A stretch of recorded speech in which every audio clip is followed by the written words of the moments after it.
Hello, everyone, and welcome back to the Bluff Council podcast. I am Ev Duran. I am Keith Macri. Chief Keef is here. And Sure am. today we are talking, we have a treat. We are talking about the Netflix original film, Carry On. Released here in the last few weeks. Nice little Christmas action film for the folks at home. We wanted to talk about it because it's making waves, allegedly. You never can be too sure. You can't trust the numbers, but you have to take Netflix's word for it on these things. But they say a lot of people are watching this film. Keith, you watched it. I did. Did you? I did. Good. No, so now we have something to over. talk about. Now we can do it. Yeah, so we're gonna do something a little new here in our podcast format and talk about a new film. And Keith, I'm dying to know what you thought. Just dying to know what you thought about Carry On. You're so patronizing, and it hurts my feelings.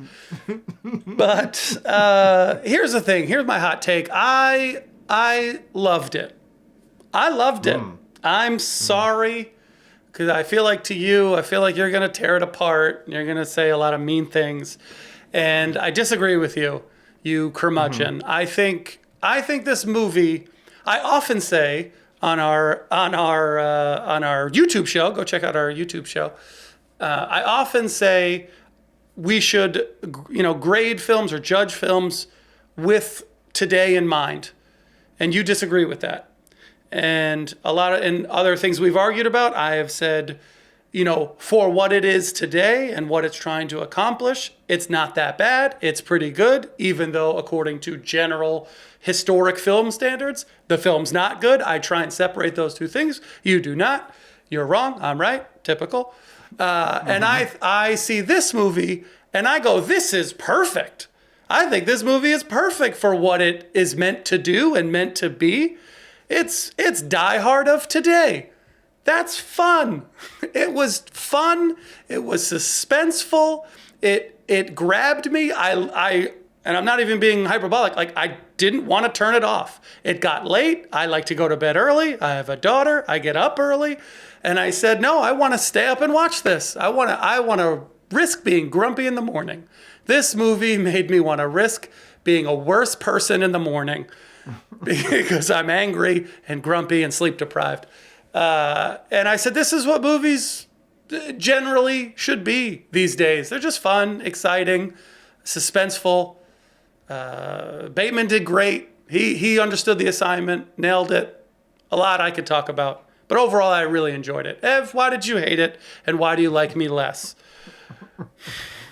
Oh, man. You sweet, sweet boy. Oh, I love it. I love it. Yeah, I mean, the movie is awful. It is a terrible, terrible film. Get out of here. So I don't know where you want to start. I mean, This is gonna be great. I would have turned it off. And almost did. I would have turned it off if not knowing that we were going to record an episode about it, and almost did anyway, until a certain point of the film when it got a lot more interesting to me, which I'll get to. But yeah, just overall, I mean, I wouldn't say it's not so offensively, like, just egregiously. I don't even know, because I don't even want to say bad, because it is bad. So bad's not the word I'm looking for. It's not. But just, like, I don't know how you.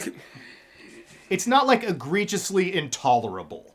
Like you can find just like little things to find, like to smirk at. And I enjoyed Bateman's performance. Bateman is always good, and he's having a good time. Taron Egerton, I think, is a fine young actor. So I don't have any problem with him. But like the film itself, like is strains.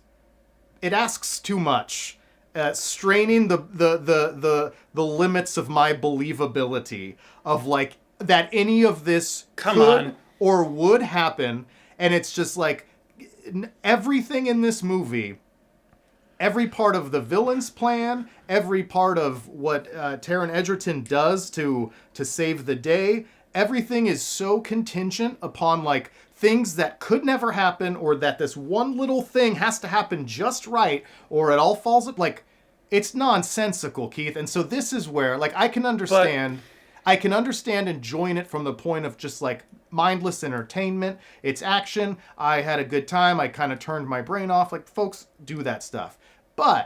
And sometimes you do that, which is fine. Sometimes I do that. That's fine. You've never done that once, you liar. I do it. I just watched the. You've never been original... happy ever watching a film. I just watched the original Running Man with Schwarzenegger from the 80s. It's like that, and I loved it. You know, like, movies can still be fun even if there's impractical things that happen over the course of their story. But where I get confused by you sometimes is that you like serious quote unquote films. Like, let's say a dramatic film, or like, you get really nitpicky about story and like arc and like stakes and actions and reactions and consequences and the rules to this universe and all that stuff. But then like with some movies like this, you'll just be like, that was great. And it's like, Keith, this movie, it doesn't make any sense. None of these things make any sense. I preemptively said, for what it is. I told the whole diatribe of our conversations that we had in the past about today, and for what I believe this movie is trying to be. Those other movies are trying to be more. No, shut up. Those other films that you're talking about, I'm assuming, are trying to be more. This is not an Oscar film. You know, like, no one's mistaking this for an award season contender. This is... They just tried to update Die Hard. That's it. So do you not like Die Hard? Do you hate Die Hard? Do you want to compare the quality of this film to Die Hard? Is that the hill you want to die on? You mean to tell me you think Die Hard is this gritty, real-world drama that would plausibly happen? Because I think that it's not. I think that Die Hard is probably the best action film of all time. But do you think it's realistic? I think that the argument you're making is that it's so unrealistic that I can't watch it, right? That's the argument you're making. That's a huge reason. That's a big part of why. And I would tell you that Die Hard is much more realistic. It's a much simpler story. It is a much simpler story. Him tying and I love Die Hard. I'm not shitting on Die Hard at all. It's the best Christmas movie of all time.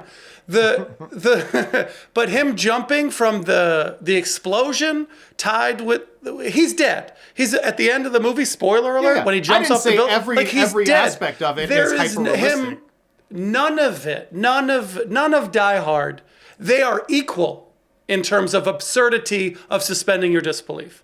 That is one of the worst things you've ever said. They are equal, because there's a difference here, Keith. Hang on. Everett. Get out of here. There's a difference between any action film in this sort of this genre, this over-the-top action film, is going to have moments, is going to have action set pieces that strain the bonds of believability. Every action movie. Yes, exactly. That's not even necessarily what I'm talking about in Carry On. I'm talking about plot points, things that happen to lead the story forward. The sniper from the van, how convenient that the girlfriend just happens to be in front of that window at that time where he can threaten her, where the whole plan, Bateman's whole plan, hinges on him putting in this earpiece. What if he didn't put in that earpiece like a normal person? How come he's looking at his phone and checking his text while he's a TSA agent to even be like, put in that earpiece right now? That, like, you can go down the list. He can jump on one of those luggage vehicles and climb onto a plane that's taxiing to get, like, all of that is so beyond, but it's the story beats that are unbelievable. Yes, a movie like Die Hard is going to have some of that too, but not remotely to this. Every cause and effect in this film makes you go like, wow, very fortunate that happened and everyone just looked the other way. Like it's too much. And if you want to just be like, who cares? Because it's fun. You can say that, and that's fine, and that's what most people clearly did. If people are like, I think, but don't say it's like Die Hard. It's the same level of believability. Listen. Now I wish I watched Die Hard recently to be able to. I don't remember the details and the nuance of Die Hard to be like, see this scene. I just remember I haven't seen it in a couple years now, and I should watch it every Christmas. You're right, Everett. But I haven't seen it, in a little bit, and so I can't go toe to toe with you on that. But I am willing to bet there is an equal amount of absurdity that you need to accept for this to be a fun, wild ride. And I'm just judging it off of today's version of that interpretation. Because if it's like this movie versus Fast X, I'm taking this movie 100 out of 100 times. Like, give me this movie versus all of this movie or The Gray Man. What did you dislike more? The Gray Man. Yeah, so give me this movie. Give me this movie versus any modern day action movie, because it's for that, it's the best. It's the best. I get why people have gravitated towards it on Netflix. I think they said it's going to, or I saw the numbers, quote, quote, it's going to be one of their top 10 most streamed movies ever in the history of the platform. And I understand it because I think it does a good job of, I won't even say balancing. It's heavily weighted. I don't disagree, but I don't like your tone. It's heavily weighted in absurdity, but you need that to cause the drama, to cause the suspense. And it was, and for what it's trying to do, it does what it needs to do much better than its current competition. And that's the point I'm trying to make. Probably not well. It's worth a watch if you're gonna watch an action movie, if you're gonna watch a fun, good time movie. This is one I would recommend today. Yeah, great. You're a terrible person. You're a joyless human being. No, I would say back. I'm trying to address your points that you made. I think first we can end I think nobody would be more excited that we're spending so much time comparing this film to Die Hard than the filmmakers themselves and Netflix, because that's clearly what they're going for. Yeah. It's clearly the energy. I think some of the beauty and brilliance of Die Hard was that story was so simplistic, where it's just a down on his luck guy who's just like a survivor, and he's rugged, and he's just like an everyman blue collar guy, and it's not complicated. There's terrorists trying to take over this building for this reason, and he's there to stop them. So it's not like all of these things have to happen. There's no like really involved plan. You know what I mean? Like that, like, oh, this has to happen, this has to happen, this has to, and that's where this film, the structure of the story really gets like stupid to me. So I think that's where that comparison doesn't hold up. And yes, just we don't need to rehash an argument we've had many times over the course of the history of our show together. But yeah, it's like compared to awful movies, which most modern action films are pretty awful, this movie falls right in there and it's fine. And maybe it's on the upper end of that spectrum. But that, right. To me, that doesn't mean we should then just be like, cool. Like, because while this film that we're comparing it to so much, Die Hard, is like, Die Hard exists. And a lot of great action movies exist. And so not everything has to be... So do we stop making action movies? No. Make better action movies. Like fill in the plot holes. Like, consider these issues within your story. And then make that movie. Like, to me, this movie isn't so far away from being much better. You know what I mean? Like, it wouldn't take, it's not a matter of it needed more money or it needed better performances, except for one in particular. Like, it's all there. Was it the girlfriend? The girlfriend. Yeah, she's not great. she did a very poor job, and she's sort of the like emotional center of the film, and so those scenes really fell flat to me, and I apologize to that actress because I'm sure she's talented. It was just not. It really took me out of it every time she was on screen. That was I don't disagree. And so I think that like all the ingredients are there, and at that point it's just, and it's like, who am I? Fuck me. Who cares? But like the movie's successful, everyone's happy. So like no one's gonna care. But I just mean like to have made this a film that was like actually like well constructed, well written, you weren't that far away. Just put a little more thought into, this isn't entirely believable, maybe, Yes. this sequence of events. I agree. That's the thing. I feel like I challenge myself, and maybe I shouldn't. I would assume your answer is you shouldn't. But I challenge myself to give perspective and say, like, okay, what is this film trying to do? What is the use case of this film? Like, and grade it on the curve or the scale that it should be graded on. And I because if you held every film ever under a microscope, I think most of them are going to fall apart. Most of them will fall apart. So it's like, what do you want to believe? Like, how much do you want to suspend your disbelief? And to me, that sliding scale, because it's just like whatever you want to pick, but that sliding scale of like, well, am I enjoying it? Am I like having it? Am I going along with it? Am I having a good time? And for this film, it did. So you sort of let those things go.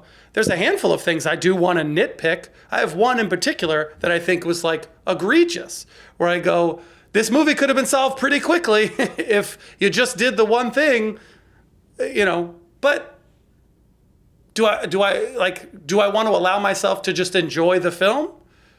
I said yes. So I say, okay, it. Sorry. I'm trying to curse less.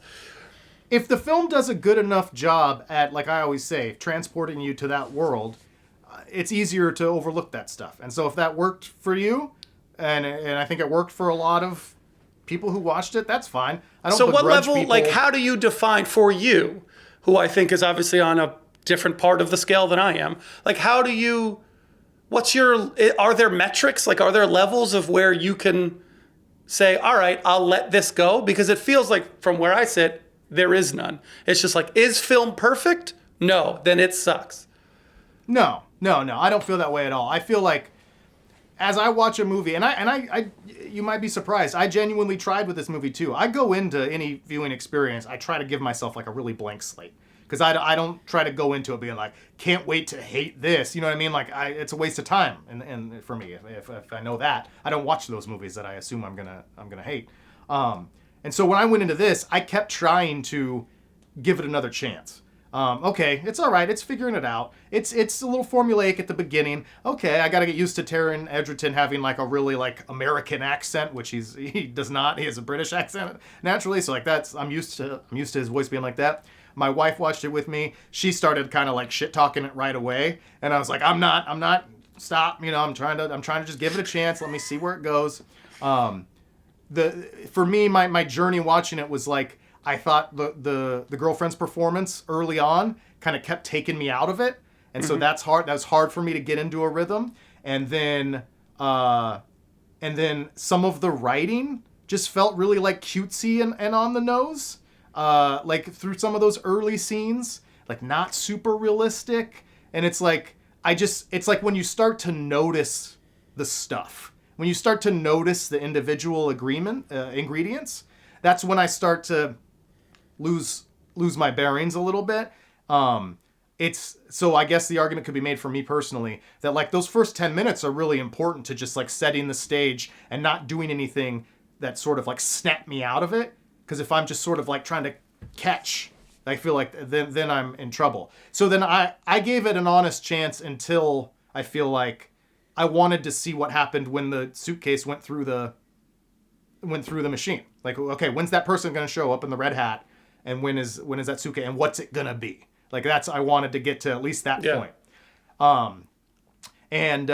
So yeah, I felt like I gave it an honest shake up until then. But then I feel like once that point comes and kind of things start happening, everything that happens is just like, oh, that's either really convenient or really unlikely, or all like or very like conditional, that like this needed to happen for this to happen for this to happen. Yeah. And then it's just like, okay, this is getting a little goofy, and then it just really starts to spiral at one scene in particular. Well, I assume I know the scene you're talking about. I do want to say a couple negative things, but I didn't want to start negative because I really enjoyed the movie experience. Yeah. Not the movie itself, but just the experience. I enjoyed it. It was a fun, put my daughter to bed and let's turn something on. I'll give this a shot. Fun. I wanted to stay up. I wanted to watch it. So like that's all this movie is, and I want to recognize it for being a good at that. Now to completely destroy it. There are two things in particular. I don't know if I don't want to talk too much. Do you want to? Is there anything in particular you want to? Go ahead. There were two things that one is a little bit more just large scale than the other. The it's so hard with movies today this wanted to be a small scale story, which I applaud. Which I applaud the effort of trying to be, again, much like a Die Hard, very self-contained. Couple hours in this spot, only a few people know what's going on. In today's world, it's so much harder to do that because of how technology works and how connected we all are to one another.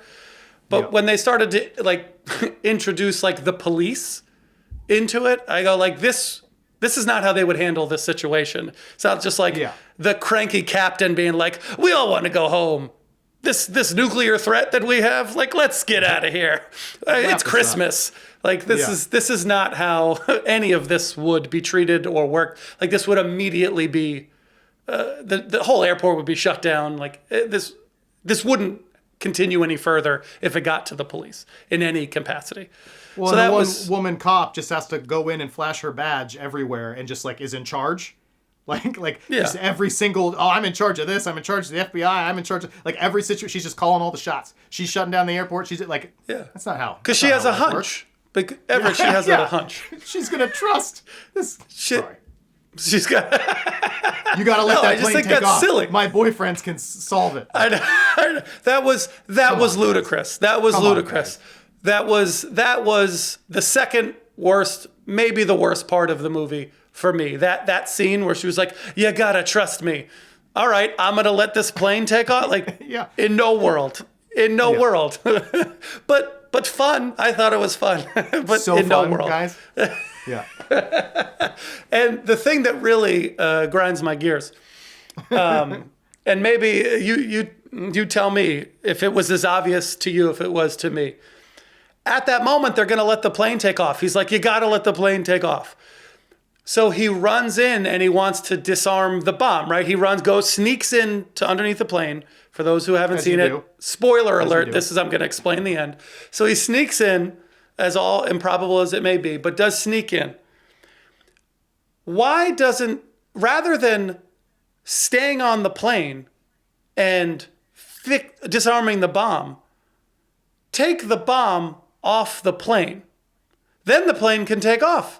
If you can get into the plane and he doesn't know you have him or have he thinks everything's good, just stall the plane from taking off and then let it take off and just slide it out. No one will know.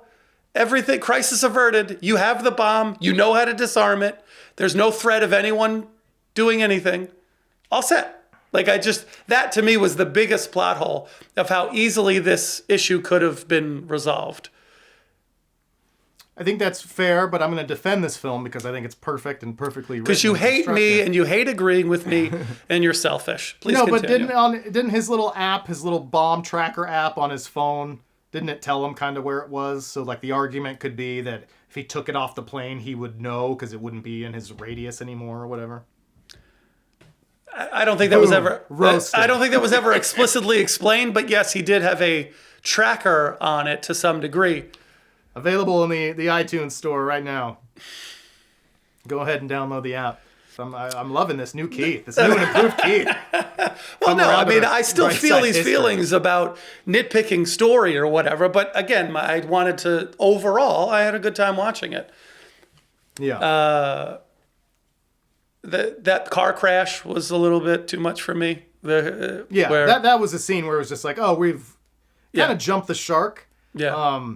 And it's like, it's a cool concept. And so that's the thing is you could see, I saw some people online like posting it being like, yo, that movie was kind of whack, but this scene went hard or whatever. And you're just like, did it? Because I don't know if that scene went hard. Stylistically and tonally, it was completely out of nowhere. That was like from a different movie. And it's just, and it's not like it even looked great. You know, like the effects. No, were the not effects great. were not good. The effects took me out of it. I like the idea. Yes. I like the one shot of it. I like course. what they're trying to do, but it yeah. just looked too fake. Yeah. Air quotes. But it was all just too fake. It was all too fake that it did take me out. And then they're both dead, I assume. Like they should be dead. Like the car took a tumble. The car took a tumble. Yeah. Yeah, I mean, I think that's... And that's sort of the difference, too, now where I think I bristle about, like, the notion of, like, well, compared to other stuff today, because action movies today all use, like, kind of subpar CGI imagery for a lot of this stuff. And I'm just not willing... Like, I always go back to other films. I often reference The Labyrinth, or in this case, I'll reference Children of Men, which we've done an episode on our YouTube show. It has a very similar situation where there's a one shot inside of a moving vehicle where there's all sorts of chaotic violence going around the car and gunshots coming into the car and flaming cars blocking the road and all this stuff. Not quite as over the top as what happened in Carry On, but in Children of Men, it's done practically. It is actually one shot. It is actual human beings in that car having to navigate the spinning camera within. And they had to design this, and you watch the behind the scenes of it, it's just so incredible. What an incredibly choreographed, artful dance of filmmaking that scene is. And that's why it's so, like, visceral and affecting when you watch it. This is just like, oh no, we did that too. We just did it inside the computer with like all fake imagery. And isn't that cool? That's cool, right? Look at how cool the crash is.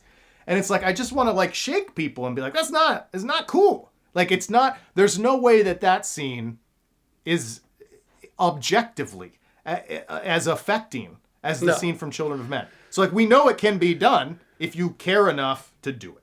And so I don't like that. And this, we referenced, like, was just, like, so stylistically different from everything that had happened to up. Like, if that was in Fast X, you'd be like, oh, yeah, that fits. But all of a sudden, it's just, like, a cartoon crash. And you're like, oh, is this a John Woo film all of a sudden? Like, it wasn't that movie up to that point, so. Yeah. I think everyone should still go watch it. I think you should still... I know you do. I like but I like the little twist. The twist at that moment when she realizes he's the third guy involved in this. That's fun. That the movie had some like twists and turns and some tension, which I appreciated.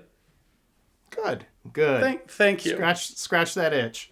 Trying to think of what I would say to compliment it, and all I can really say is like Bateman did good, and then I will say the reason we ended up not turning it off, which was very exciting, was I wanted to give it, like I said, until the package came through, the suitcase came through the machine, and wanted to see the guy in the red hat bring it through.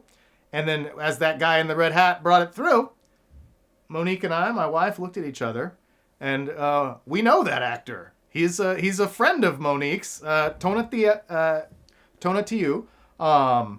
and we've interviewed him for a documentary film that we have coming out. And it was just very thrilling to see him. It was such a surprise. And then he got like this really fun, juicy role and got to do like action scenes and fight throughout the bowels of the airport. And just really cool to see Tona kicking ass. Like, it's really fun. I don't think he's going to like your take on his film. Must be not that good of a friend. I did not like the film, but I thought he did great. And I liked the work that he did. And he is perfect. Yeah. No, I loved it. I mean, that was honestly like, of course we were going to watch it at that point because we were like, oh my God, Tona's in this. This is incredible. And then it was so convenient, I thought, that at the end of the film, his character's husband knew how to operate a sniper rifle really accurately. Yo, I own firearms. I shoot guns. I wouldn't know what to do with a effing sniper rifle if it was here in front of me right now. Much less being able to use it one shot, high difficulty, high precision. One shot kill. To off some dude, a moving target charging forward with a knife. Stop it. Stop. But that's what you're taking all of the fun out of action films. You would not. make the most boring action film ever. You would make the most boring I would make action the best film. action film ever. No, you'd make the worst. The worst. I would never see it. And Tona wouldn't be in it. Tona would at least be invited to be in it. You've just talked yourself out of it, Macri. You're supposed to be you're the number 2 villain in the script I'm working on right now. I know why he's a villain, and I don't like it. It's not PG. It's not fun. It's not fun stuff. So, it's gonna be great, Keith. You're gonna do great. Heart of gold. Heart of gold. I truly dislike you. We should end it. We should end this episode. Woo, Any final thoughts? Keith. No. Go watch Carry On, and you can. This will be a good meter for you to decide if you're more like Keith or who you like better. or you're more on the intelligent side of things. We appreciate you guys listening.